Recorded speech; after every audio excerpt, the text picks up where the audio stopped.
अस्सलाम वालेकुम बच्चों। कल से कोई अगर कोई मेरे लेक्चर से कोई बात कोई आपके दिमाग में कोई बाद में कोई बात आई हो तो अभी ज़रा होल्ड कर लें, कुछ चीज़ें अभी और डिस्कस कर लें, तो फिर ना हम दोबारा हम आपसे मैं आपसे इंटरेक्ट करता हूँ।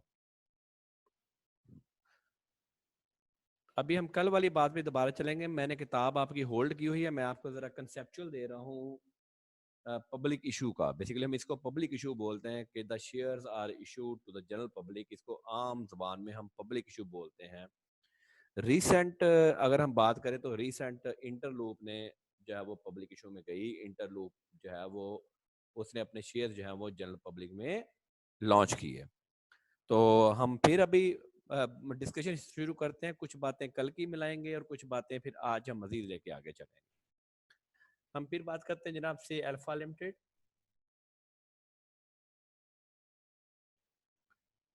उसका जो ऑथराइज कैपिटल था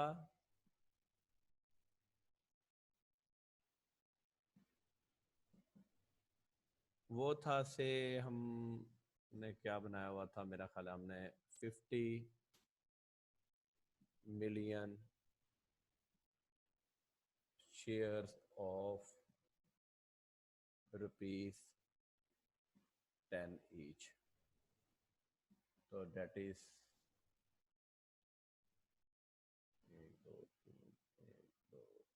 50 मिलियन हो गया और 10 से मल्टीप्लाई करें तो ये आपका 500 मिलियन हो गया। और इसका जो कंपनी का जो पेड अप कैपिटल था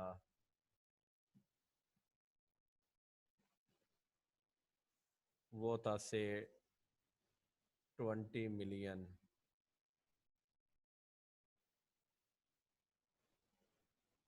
ordinary shares of rupees 10 each. तो 200 मिलियन इसका पेड अप है। अब इस कंपनी ने जो है वो सोचा कि जो 300 मिलियन है जो डिफरेंस है हम वो पब्लिक इशू में ले जाए। यानी कि जो शेयर्स हमने अलॉट करने हैं, शेयर्स जो है वो अलॉट करने हैं, नंबर ऑफ शेयर जो है नंबर जो है उनके, वो हम कहेंगे जी 500 शेयर एक बंदा कर सकता है। कल हमने इसको देखा। फिर हमने कहा जी वैल्यू जो है इसकी जो है वो होगी से हर एक को 10 रुपए के हिसाब से ऑफर करेंगे, 10 रुपीज़ पर शेयर जो है।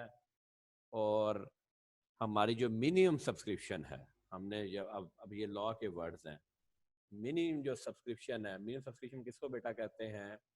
मिनिमम सब्सक्रिप्शन कहते हैं जो हम जितने शेयर्स पब्लिक इशू को लॉन्च कर रहे हैं, यानी कि 300 मिलियन।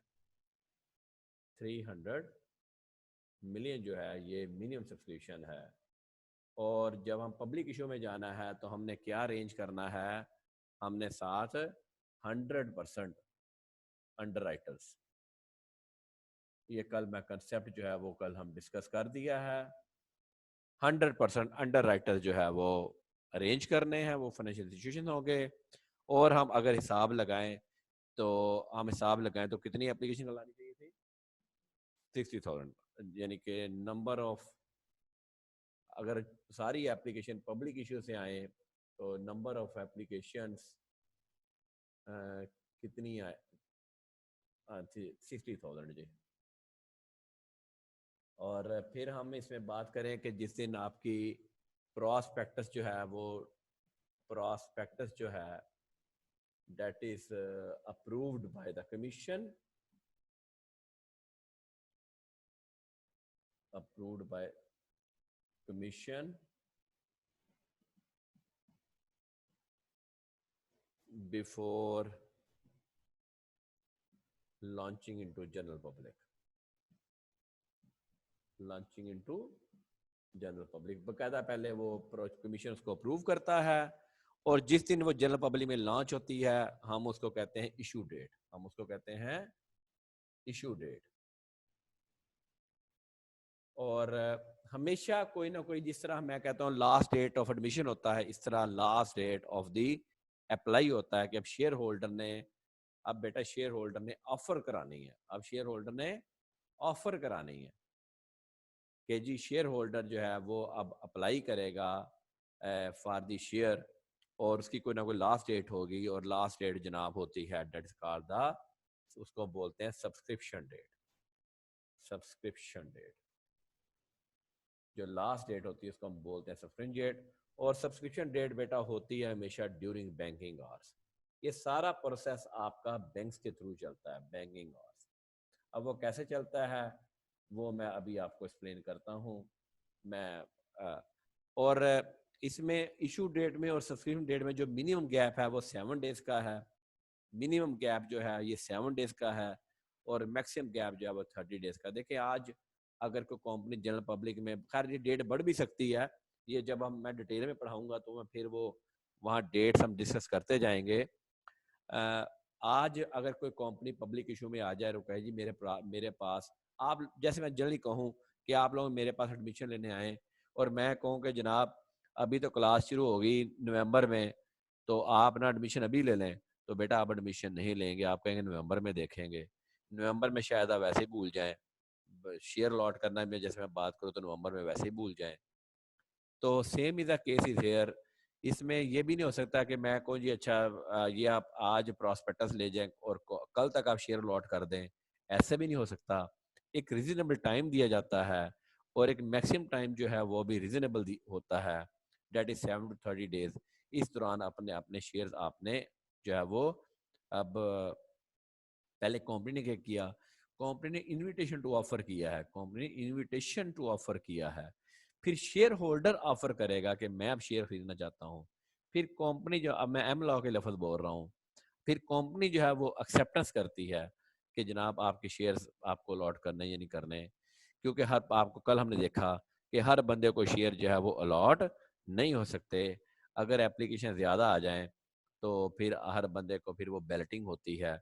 अब उसका प्रोसीजर क्या है वो थोड़ी सी अगर हम बात करें, तो वो बात थोड़ा सा सिनेरियो में आप दोबारा ज़रा देख लें, जो मैंने लिखा है ये चीज़ें ज़रा आप दोबारा देख लें कि मिनिमम सब्सक्रिप्शन किस चीज़ को कहते हैं, पब्लिक इशू डेट किसको कहते हैं, आपकी जो है सब्सक्रिप्शन डेट किसको कहते हैं, और बैंक के थ्रू कैसे चलता है। अब एक बंदा जो है वो ना 499 शेयर खरीद सकता है, और ना ही दूसरा बंदा 501 शेयर खरीद सकता है। इवन मैं दो एप्लीकेशन ही डाल सकता, मैं 500 शेयर की एक अलग एप्लीकेशन डाल दूँ अहमद जबार, और अहमद जबार एक और एप्लीकेशन फेंक दे और वो भी 500 शेयर की, मैं दो एप्लीकेशन नहीं कर सकता। जब भी प्रॉस्पेक्टस इशू होती है, प्रॉस्पेक्टस के ऊपर आ जाए, कि जब भी आपकी कंपनी की प्रॉस्पेक्टस इशू होती है तो ज़ाहिर है उसमें आपकी खूबियाँ बयान, हर चीज़ बयान की जाती है। उसके साथ एक अटैच होती है जनाब share application. Share application form एक तरह से प्रेस्क्राइब फॉर्म ही है। जिस तरह आपकी एग्जाम्पशन वगैरह है, एग्जाम्पशन का फॉर्म है, आपका वो रजिस्ट्रेशन का फॉर्म है, आपका एग्जामिनेशन का फॉर्म है, तो इस तरह इसका शेयर एप्लीकेशन फॉर्म जो है वो एक साथ अटैच होता है। अब जनाब अब आप कोई एक शेयर होल्डर अप्लाई कर ले या कई शेयर होल्डर अप्लाई कर लें, तो मैं कहूँ कि सपोज जी मिस्टर हसन ने शेयर अलॉट करने हैं। कंपनी जब भी अपने बैंकर जरूर बताती है, कंपनी अपने बैंकर जरूर बताती है कि मेरे बैंकर कौन कौन से हैं। ये नहीं कि पूरा जहान ही बैंकर है, बैंकर तो कई हैं।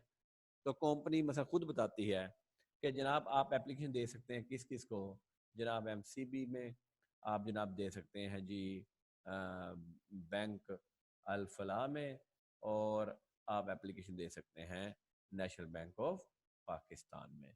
वो तीन बैंक अपने डेजिग्नेट कर देती है कि इनके थ्रू जो है वो एप्लीकेशन फॉर्म आए। अब एमसीबी पूरे पाकिस्तान में, बैंक अल फलाह पूरे पाकिस्तान की ब्रांचेस, एनबीपी पूरे पाकिस्तान की ब्रांचेस। मिस्टर हसन जो है वो शेयर लॉट करना चाहता है, शेयर अप्लाई करना चाहता है। वो कहता है मैं इस शेयर को खरीदूं 505, क्योंकि 500 शेयर्स हैं। 500 शेयर्स की अगर हम बात करें तो ज़रब 10 रुपए करें तो बेटा ये कितने पैसे बने, ये बने ₹5000। 5000 रुपए के मुझे शेयर जो है वो मिल जाएंगे। अब इसके लिए ज़रूरी क्या है कि जनाब मिस्टर हसन मेजर होना चाहिए। मेजर का क्या मतलब हो गया, mean he have 18 years of age होना चाहिए, और उसका जो है वो CNAC भी बना होना चाहिए जी। और क्या हो, और जनाब इन तीनों बैंक में किसी ब्रांच में इसका बैंक अकाउंट भी होना चाहिए, bank account.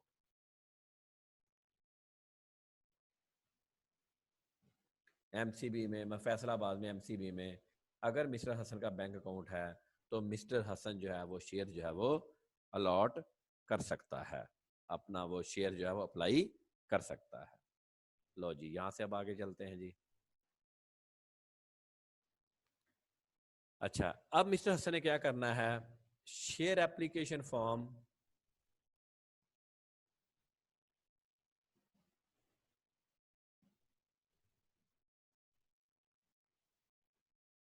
To be properly filled and duly signed, proper fill भी करेगा, उसको साइन भी करेगा। फिर जनाब साथ उसके copy of CNC, copy of CNC attach होगी। फिर जनाब होगा cross check of ₹5,000 in the name of company, name of company, company के नाम का वो क्रॉस चेक जो है वो काटेगा। और ये तीनों चीज़ हैं, ये तीनों जो हैं ये जिस भी बैंकर में, उस बैंक में ये सब्सक्रिप्शन डेट से, बैंकिंग आवर्स से ख़त्म होने से पहले पहले वहाँ वो फॉर्म जमा करवा देगा। तो ये तीनों चीज़ें जनाब ये कंपलसरी हैं। ये तीन चीज़ें उसने बैंकर के पास जमा करा देनी है। या कंपनी में जाके भी जमा करवा सकता है, बैंक में भी जमा करवा सकता है, लेकिन बैंक वही होंगे जो डेजिग्नेटेड होंगे। ये नहीं है कि जी बैंक अल्फला तो जाके, अब बैंक अल्फा का अकाउंट तो एमसीबी में जाके जमा करा, जिसका बैंक है उसी बैंक में जाके वो जमा करवाएगा। अब एमसीबी को के पास कोई एक एप्लीकेशन या कई एप्लीकेशन आ गई, पूरे पाकिस्तान में आ गई, बैंक अल्फला के पास भी आ गई, एनबीपी के पास भी आ गई, सारी एप्लीकेशन जो है वो इकट्ठी हो गई। और वो एप्लीकेशन जो है वो डेट इज, फिर उनको जो है वो नंबरिंग कर दी जाती है, नंबरिंग फिर कंपनी के पास आ गई और नंबरिंग कर दी जाती है। और कंपनी को पता चल गया कि हमारी जो मिनिमम सब्सक्रिप्शन थी वो सब्सक्राइब्ड हो गई। मिनिमम अभी हम ये रिज्यूम कर रहे हैं, कोई अंडर राइटर प्ले में नहीं आया, minimum subscription have been subscribed, have been successfully, ये सक्सेस स्टोरी हो गई, सब्सक्राइब्ड। हम अज्यूम कर लेते हैं यहाँ पे कि जनाब एप्लीकेशन मिनिमम कितनी आनी चाहिए थी, मिनिमम एप्लीकेशन कितनी आनी चाहिए थी, 60,000। और हम कहते हैं हमें एप्लीकेशन जो रिसीव्ड हो गई, एप्लीकेशन रिसीव्ड जो हो गई वो हो गई से 78,000। अच्छा, जब ना कंपनी प्रॉस्पेक्टस इशू करती है तो प्रॉस्पेक्टस के इशू के साथ साथ या साथ प्रोसीजर स्टार्ट कर देती है किस चीज़ का, एक और अप्रूवल इसके साथ होती, स्टॉक एक्सचेंज। क्योंकि आपको आपकी शेयर्स कल को लिस्ट होने हैं तो स्टॉक एक्सचेंज में जो है वो इसकी जो है वो साथ company for listing of shares, listing of shares of company. अब मैं कहूँ कि मैंने जी कॉलेज बनाया है और कॉलेज अप्रूव्ड ही नहीं है, तो वहाँ पे आप पढ़ के क्या करेंगे, वहाँ पे आप पढ़ के क्या करेंगे। इसी तरह अगर स्टॉक, जब हम बाद लिस्टिंग ही कर रहे हैं, तो अगर स्टॉक एक्सचेंज में मेरे शेयर लिस्टेड नहीं हैं तो वहाँ बेटा, वहाँ फिर शेयर्स कल को कहाँ बेचेंगे, किसको बेचेंगे, किस तरह बेचेंगे। तो स्टॉक एक्सचेंज में नॉर्मली कंपनी अक्सर क्या करती है, प्रॉस्पेक्टस इशू करने से पहले पहले ही स्टॉक एक्सचेंज से प्रोविजनल अप्रूवल ले लेती है। क्योंकि अभी हमें पता नहीं ना बाज का, तो क्या मिल जाती है स्टॉक एक्सचेंज में, क्या मिल जाती है, प्रोविजनल अप्रूवल। जैसे अब आप लोगों को, आपका कोई ना कोई भाई होगा, अब हम कहें जी कि हमें रात कल पता चल गया कि उसका इंटर हो गया है, परवीन हमें पता चल गया उसका इंटर हो गया है, सरकार ने कह दिया, तो अभी अभी अभी अभी देखें भाई उसके हाथ में वो तो नहीं आया, लेकिन ऑलमोस्ट हमें पता है कि वो परवीन अप्रूवल पास कर दिया गया इंटर में, एफएससी में, एफए में, आईसीएस में, इसमें कंपनी स्टॉक एक्सचेंज भी अपनी अप्रूवल ले लेती है। फिर कंपनी क्या करती है, कंपनी को पता चल गया कि मेरे पास 78,000 एप्लीकेशन आ गई, तो जिस दिन विदिन 10 डेज कंपनी क्या करती है, within 10 days from subscription date, यानी जो लास्ट डेट थी, विदिन 10 डेज जो है वो विदिन 10 डेज वो कंपनी क्या करती है, बैलेटिंग करती है। अब जनाब आएगी एक्सेप्टेंस की बारी। अगर मैं एम लॉ की बात कर लूँ, अब जिस खुश नसीब को नाम निकल आया जनाब 60,000, अब जो आपके जो एप्लीकेंट्स के दो हिस्से हो गए। अब ये नहीं कि पहले आए पहले पाई वाला हिसाब है, नहीं जी जनाब सारा मिक्स हो गया। अब उस 78,000 में 60,000 निकाल लेंगे, इन 60,000 को शेयर्स अलॉट कर दिए जाएंगे, शेयर्स अलॉटेड। इसके बदले में इनको शेयर सर्टिफिकेट्स भेज दिए जाएंगे। बेटा शेयर सर्टिफिकेट्स, तो शेयर सर्टिफिकेट मैंने आपको दिखाया था ना, ये फिर कंपनी शेयर सर्टिफिकेट भेजती है।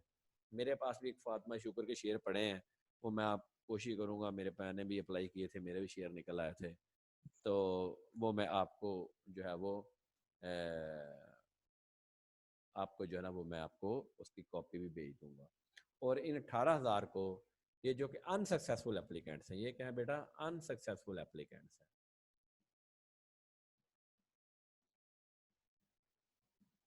इनको जो है वो मनी रिटर्न कर ली जाती है।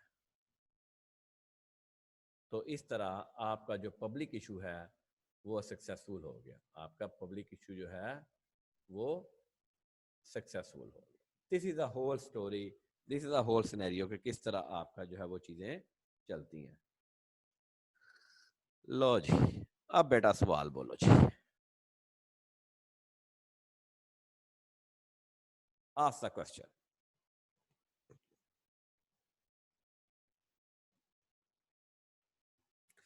चलो जी, जी मुगीस अमर। अस्सलाम वालेकुम सर। वासलाम। सर ये क्रॉस चेक और सिंपल चेक में कोई फर्क होता है? हाँ जी बेटा, सिंपल चेक को क्रॉस चेक में फर्क है। सिंपल चेक का मतलब जिसके हाथ चेक है वो जाके पैसे ले जाता है। क्रॉस चेक होता है बेटा जिसके जिसके जिसके नाम है वही पैसे बैंक अकाउंट और बैंक अकाउंट ट्रांसफर होंगे। एग्जाम सर दोबारा से बताएं क्रॉस चेक को। बेटा क्रॉस चेक मेरे मुझे क्रॉस चेक दिया ना, ऊपर लिख दिया अहमद जबार हाँ जी। और क्रॉस कर दिया, मैं उसके बदले में कैश नहीं ले सकता बैंक से जाके, वो मैं अपने बैंक अकाउंट में जमा करूंगा, पैसे बैंक टू बैंक ट्रांसफर होंगे। अच्छा अच्छा ठीक। अगर चेक सर के एक और ऊपर बात पूछनी चेक को अगर क्रॉस नहीं किया गया ठीक, तो मैं बैंक से जाके फिर कैश आप नहीं, निकले। फिर वो अहमद जबार नाम, फिर वो कोई एक और अहमद जबार भी होगा, वो भी जाके कैश ले सकता है। ठीक, ठीक है आगे समझ। जी। तो सर मैंने एक और बात पूछनी, ये आई कैप का ऑफिस सर किस दिन खुलेगा, कोई इंफॉर्मेशन है आपको? भाईजान अल्लाह ही जाने कौन बशर है, कोरोना है अच्छा कब है क्या है, जिस दिन। ठीक है चलो। ठीक है जी, मीडिया से पता चल ही जाना है पुत्र सारा कुछ, जितने बंदे रोज मरते हैं सारे सबको पता है, जितने बंदे जिंदा हैं वो भी सबको पता है। अल्लाह ताला बेहतर करे, बस दुआ करें। अभी खुला नहीं है, जिस दिन खुलेगा ऑफिस अगर, तो अगर कोई मेरे नॉलेज में आएगी तो I will share in the group. ठीक है, ठीक है sir, thank you. Thank you. Any other जी, अब कोई और सवाल बोलना जी, अभी क्या समझ नहीं आया जी, पूरी मैंने आपको पब्लिक इश्यू समझा दिया। अब पब्लिक इश्यू का अभी एक स्टेप और रहता है जी बहादुर रहमान। जी बेटा। कंपनी एप्लीकेशन ही उतने इशू किया करे जितने उनको चाहिए होते हैं एप्लीकेशन, जैसे 60,000 ही अगर वो इशू करे हाँ कि सिर्फ 60,000 ही एप्लीकेशन आए, उसके बाद 78,000 क्यों इशू किया उन्होंने? नहीं, वो 78 कॉमन थोड़ा इशू किया है, वो तो जनरल पब्लिक वो ने अप्लाई किया है। फॉर्म तो प्रॉस्पेक्टस में नहीं होते? वो फॉलो फॉर्म तो आपका जहाँ से मर्जी डाउनलोड कर लो, अच्छा, जितने मर्जी अप्लाई कर दो जितने बंदे। लेकिन एक बंदा एक कर सकता है। सही। मतलब आपके घर में आप माशाल्लाह मेजर हो, ठीक है, हम्म आपका बड़ा भाई है, आपके अब्बा जी हम्म हैं, आपकी अम्मा हैं, ठीक है, आप मतलब हम्म। कि आप अगर 4 अपने फैमिली मेंबर हो तो 4 एप्लीकेशन आप दे सकते हो। एक लेकिन बंदे लेकिन किसी एक एनआईसी पे बंदा एक 5 से करा सकता है, एक शनाख्ती कार्ड पे एक एप्लीकेशन। एक हो सकता है। सही। ठीक है, हम्म। फिर हर एक का बैंक अकाउंट होना भी जरूरी है। ठीक। ठीक है, क्योंकि पैसे जब वापस आने हैं तो किस बैंक में आने हैं, वो आपके बैंक में वापस आने हैं। जिससे पे किए। कल को पता नहीं सक्सेसफुल किसने होना है, अनसक्सेसफुल किसने होना है। हम्म। ठीक है ना? सही सही। हाँ चलो नेक्स्ट। हाँ। नेक्स्ट एनी अदर क्वेश्चन जी? एनी अदर क्वेश्चन बेटा? कोई जो उल्टी सीधा जो पूछो सवाल, कोई बानी नई चीजें आपके लिए। हरून सलीम जी बेटा। जी, अस्सलाम वालेकुम सर। वासलाम। सर ये अंडरराइटर को एक दफ़ा डिफाइन कर देंगे सर, डेफिनेशन लिखवा दें इसकी। पुत्र आगे आता है अंडर राइटर। अंडर राइटर वो है जो आपको अब अभी अपने बेशक अल्फाज में लिख लो, डेफिनेशन लिखाने की जरूरत नहीं है ना इसका इसरा। अंडर राइटर वो है जो आपको गारंटी करता है कि अगर पब्लिक इशू ने शेयर ना खरीदे तो मैं शेयर खरीद लूँ। और सर अंडरराइटर गारंटी करता है टोटल सब्सक्रिप्शन अमाउंट की, उसमें से कुछ परसेंटेज की, कि अगर पब्लिक इशू ने शेयर ना खरीदे तो इतने परसेंट शेयर मैं खरीद लूँ। ठीक है? ठीक हो गया सर। चल ठीक है, थैंक यू सर।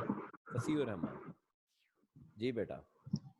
सर अगर स्टॉक एक्सचेंज अप्रूवल नहीं देती तो कमीशन फिर भी सर वो शेयर लेने के पुत्र लोग फिर तो नहीं कर काम ही डूब गया सकते। ना, स्टॉक एक्सचेंज अप्रूवल ना देती थे फिर तो काम ही खराब हो गया मेरा बेटा। वो इसीलिए कंपनी करती क्या है कि पब्लिक इशू में जाने से पहले ही ना प्रीमियम अप्रूवल दे देती है ताकि लोगों का इत्मीनान ज्यादा बढ़ जाए। अब आप लोग ना, मैं कहूँ कि यार अप्रूव रेट में पढ़ना जरूरी है और आपको यार मेरा कॉलेज इन प्रोसेस अप्रूव नहीं हुआ अभी, तो आप शक में पड़ जाओगे ना। जी सर। ठीक है ना? आप कहाँ जाओगे? जहां बात अथेंटिकेट होगी। ऐसे ही है ना? जी सर। ठीक है, क्लियर होगी बात? जी सर। जी सर। ठीक है। आपको कोई लड़की कहे पता नहीं मेरा अब्बा मानता कि नहीं मानता, तो कहे अच्छा यार जिदा मानता पहला ਉਹਨੂੰ पूछ लीए। ठीक है, चलो ओके ओके ओके आगे आगे चलें जी बेटा। जी एनी अदर क्वेश्चन बेटा जी? कोई और सवाल तो पूछें जी। Any other question?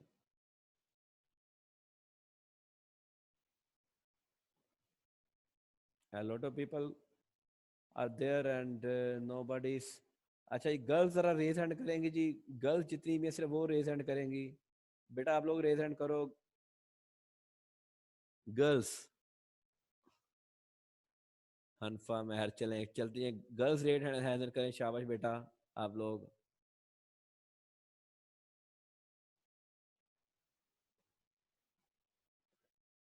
हाँ जी जी आप हाफिज साहब किसी को अनम्यूट करें जी। अनफल आमिर ये कौन है? चले जी इनसे पूछते हैं। चलो जी अनफल आमिर को करो। अनफल किधर चलेगी? चली गई जी। चले जी कुरतलैन को करो जी। कुरतलैन सलाम अलैकुम। कुरतलैन हेलो।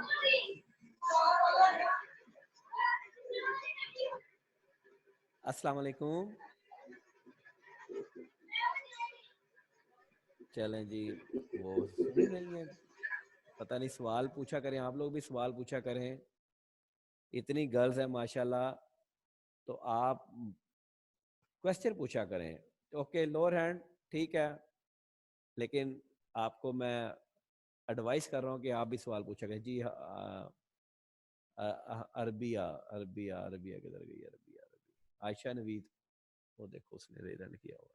चली गई जी। चलें और एनी बॉडी जी कुछ और किसी ने सवाल पूछा पूछे, फिर थोड़ी सी एक बात और करते हैं। बाकी मैं अभी कल एक और बात करूंगा पब्लिक इशू के हवाले से, वो अभी यहाँ पे मैं डिस्कस नहीं कर रहा जी, क्योंकि अभी फिर वो बात ज़रा लंबी हो जाएगी। कल हम बात करेंगे फिर के पब्लिक इशू में प्रीमियम पे। अब मैं थोड़ा सा एक बात कर दूँ, बस प्लेन भेज दीजिएगा बेटा। क्योंकि कंपनी ऑलरेडी एनालिसिस होती है, तो आपकी जो फेस वैल्यू होती है शेयर की, वो तो है से 10 रुपए पर शेयर है या 100 रुपीज पर शेयर है। तो कंपनी बाद का शेयर, कंपनी सोचती है कि मेरी गुडविल बड़ी अच्छी है। लाइक अगर 17 आज अप्लाई करना चाहे तो वो कहे नहीं जनाब हम तो 25 रुपए का शेयर अप्लाई करेंगे, 15 rupees 25 rupees per share apply करेंगे। तो बेटा फेस वैल्यू 10 रुपए रहेगी। ये जो 15 रुपए है ना, इसको हम बोलते हैं शेयर प्रीमियम। इसको बेटा हम बोलते हैं शेयर प्रीमियम। ये कंपनी का समझ लें कि एक एक्स्ट्रा प्रॉफिट हो गया। जैसे हम इंटरलूप की बात करें तो इंटरलूप ने 10 रुपए का शेयर बेटा 45 पे इशू किया है, 10 रुपए का शेयर 45 पे इशू किया है। तो बाद कदर कंपनी के हालात माड़े हों, कंपनी को नुकसान हो और कंपनी कहती है यार पब्लिक इशू में जाते हैं, चले हमें कोई ना कोई पैसे आ जाएंगे, तो ऐसे करते 10 रुपए का शेयर जो है वो 9 रुपए का इशू कर देते हैं, 9 रुपीज पर शेयर। तो बेटा इसको बोलते हैं discount on issuance of shares, discount on issuance of shares.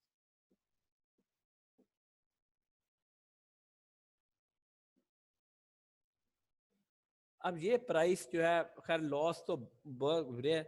अब ये प्राइस कैसे तय होती है, ये कल हम बात करेंगे कि यार बड़ी एक आपके पास जंग है, ये ना हो कि आपका पब्लिक इशू नाकाम हो जाए। क्योंकि अंडर राइटर भी तो ले लेंगे बेटा, फिर भी तो पब्लिक इशू नाकाम हो गया ना एक दफ़ा, तो आपको मार पड़ गई ना। तो ये बड़ा एक डिसाइसिव फैक्टर होता है कि यार ये किस तरह करें। कल एक हम बात करेंगे, आप सोचेंगे कि यार ये 500 शेयर वाली गेम तो कोई गेम भी नहीं है कि 500 शेयर 10 रुपए का 30 रुपए का भी हो जाए तो कितने पैसे बन गए, 10,000 रुपए और बन गया। तो ये स्टॉक शेयर में बड़े बड़े सेठ क्या करते हैं, ये कैसे इतने पैसे कमाते हैं कि ये बड़े बड़े पैसे कमाते हैं और कैसे करते हैं। तो बेटा ये हम कल डिस्कस करेंगे कि बड़ा शेयर होल्डर किस तरह इन्वेस्ट करता है। यहाँ तक अगर कोई आपका सवाल तो बेटा बोलो। जी मुगीस आमिर, जी बेटा। सही है, जो 25 रुपए का शेयर है जब हम बेचेंगे ये 25 का बिकेगा कि 10 बेटा वो 10 का बिकेगा? उसको जो स्टॉक शेयर में वैल्यू उस हिसाब से बिकेगा ना, वो हो सकता है 50 रुपए हो जाए। ठीक ठीक है ना, ठीक है सर। हाँ। ठीक। नहीं जी, अब्बू जरा आसिफ जी, अब्बू जरा। सर ये क्यों है कि अगर वो कंपनी ने फिक्स शेयर कर दिया क्या हर बंदे ने 500 शेयर खरीदना है, लेकिन तो स्टॉक एक्सचेंज में होता है किसी ने 100 खरीद लिया, किसी ने 200 खरीद लिया, किसी ने 500 खरीद लिया, तो फिक्स तो नहीं मैंने कभी देखा। नहीं बेटा, जब पब्लिक इशू में फर्स्ट टाइम जाता है वो बेटा फिक्स होता है। वैसे स्टॉक शेयर में जाके चाहे आप एक शेयर खरीद लो।